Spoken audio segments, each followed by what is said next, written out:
First, a small review, a short review. We need to remember what work is, what work done by a force is. Whenever I have an object, we apply a force, let's say F, on it while it moves a distance d, then if the angle that the force makes with the displacement is theta, the work done by that force is given by this expression, Fd cosine theta.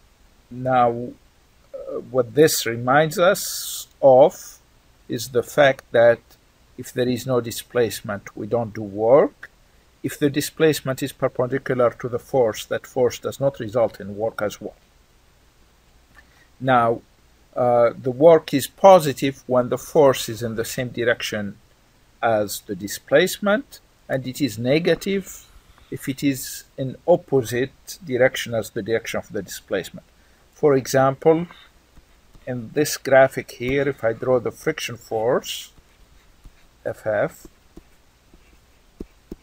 the work due to the friction force would be negative for since the angle that the friction force makes with the displacement is 180 degrees, resulting in a cosine of 180 degrees, which is -1.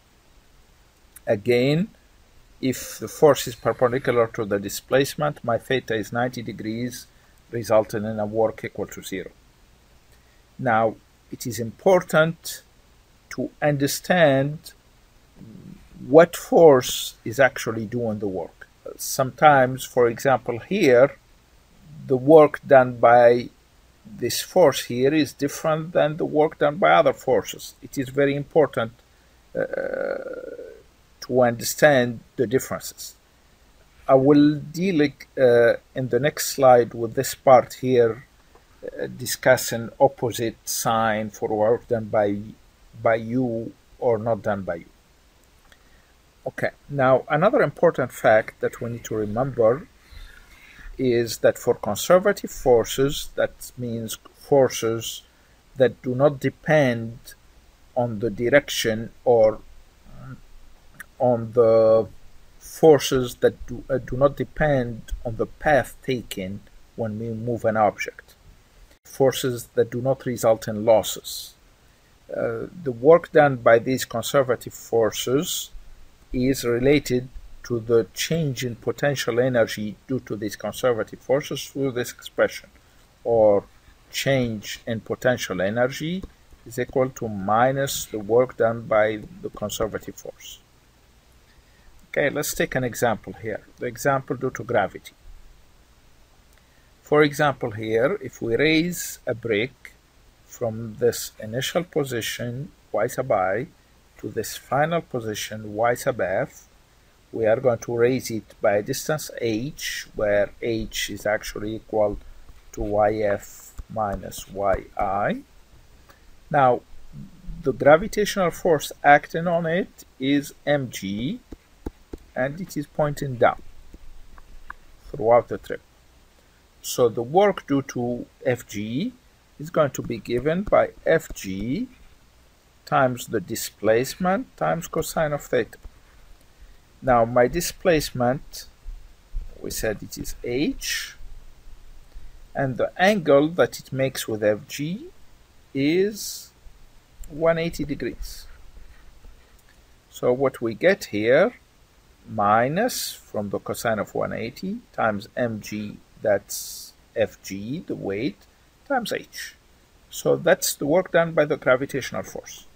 Now, the change in gravitational potential energy is the negative of the work done by the gravitational force, which is the negative of minus mgh, which gives us plus mgh.